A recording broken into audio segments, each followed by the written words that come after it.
อภัยฟ้าเลยฟ้าหมดหนทางอย่ามาฝากฝังใจให้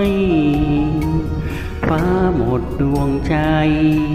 ถูกเขาแย่งไปไว้เฉยเพราะวาสนาดินกับฟ้าไม่เคยหัวอกฟ้าเอ่ย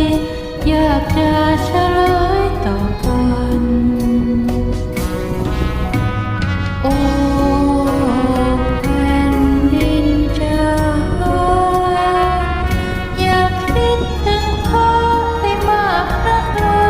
ยจะช้ำฟ้ารู้ตัวว่าดินไม่เคยผิดคำแต่ฟ้าที่เสียไม่จำฟ้ากับคำชั่วร้ายฟ้าผิดศีลธรรมผิดคำที่ฟ้าเคยมันฟ้าต้องจากกันโชคช้ำรำพันร้องไห้ฟ้าผิดไปแล้วแก้วตาดินจ้าฟ้าเอ่ยฟ้าต้องผิดไปฟ้ายอมให้ดินทา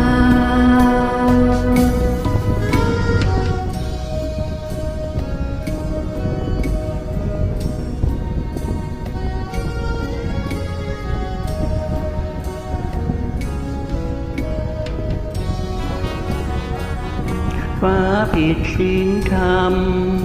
ผิดคำที่ฟ้าเคยมันฟ้าต้องจากกันโชคช้ำรำพันร้องไห้ฟ้าผิดไปแล้ว